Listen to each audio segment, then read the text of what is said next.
My experiences have led me to believe that life can be full of mystical events. I'm not sure if some choose consciously, or even subconsciously, to embrace the mysticism of life, and some do not, or if some simply have more of an ability to experience it. That in itself remains a mystery to me. It has been suggested the average adult can probably conjure up only a handful of memories from between the ages of 3 and 7. Sigmund Freud coined the term infantile amnesia as early as 1899 to explain an adult's scarcity of childhood memories. But I remember. Fortunately, events in my childhood have given me the opportunity to somewhat accurately recall my age at the onset of the first paranormal events that occurred in my life. We moved from one home to another in the summer before my 4th birthday, which is in January. We remained living in this house, which was located in a new subdivision on the outskirts of town, until the fall of my 6th grade year in school. This event occurred around the last Christmas during which we lived at the former residence. I would have been 1 month short of my 3rd birthday. I shared not only a bedroom, but also a double bed with my sister, who is 5 years older than me. I recall waking in the middle of the night, when all was quiet in the house, to clearly witness a being standing at the foot of our bed.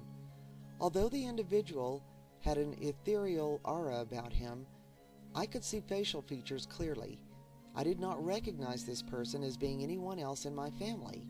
As I'm gazing at this person, I recall my first thought being that it must be Santa Claus.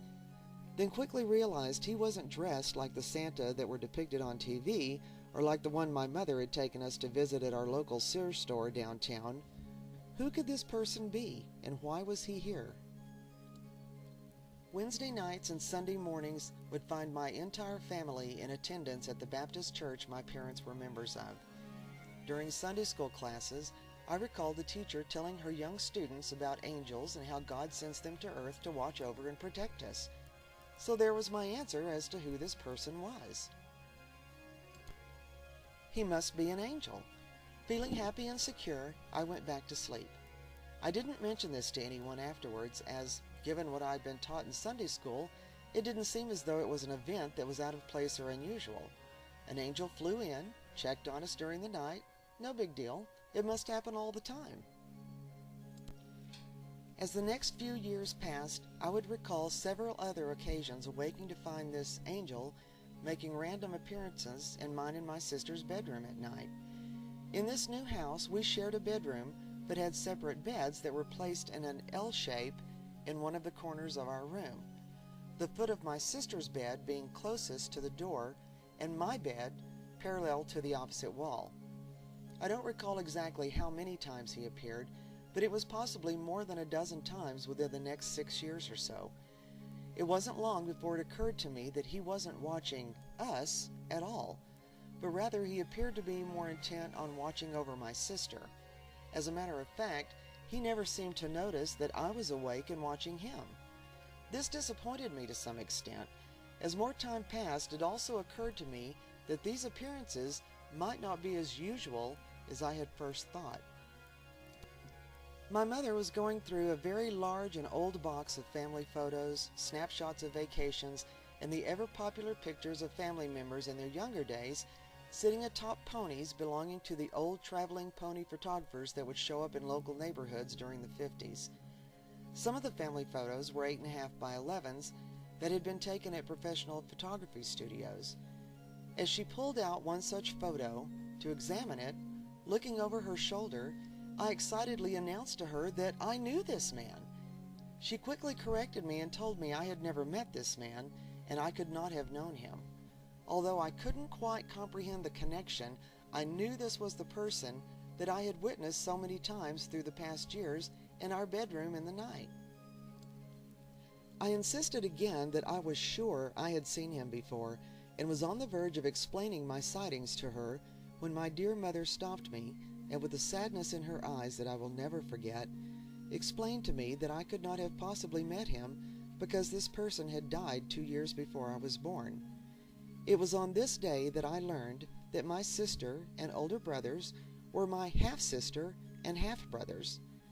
Their father had died after a long struggle with tuberculosis when my sister was 3 years old. Following their father's untimely death, my mother had met and married my father, and I was born 2 years later.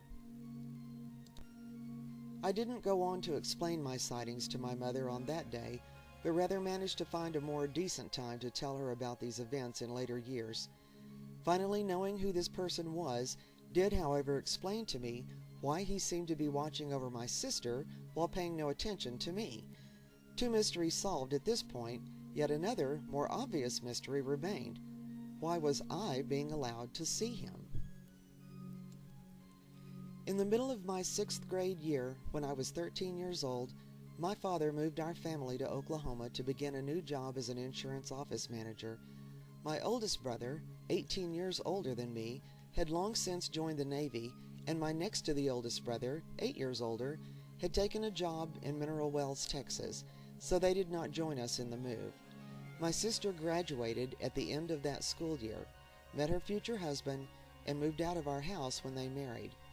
I would never witness a visitation from her father again. However, he would once again reveal himself during another paranormal event that took place in my life the very next year.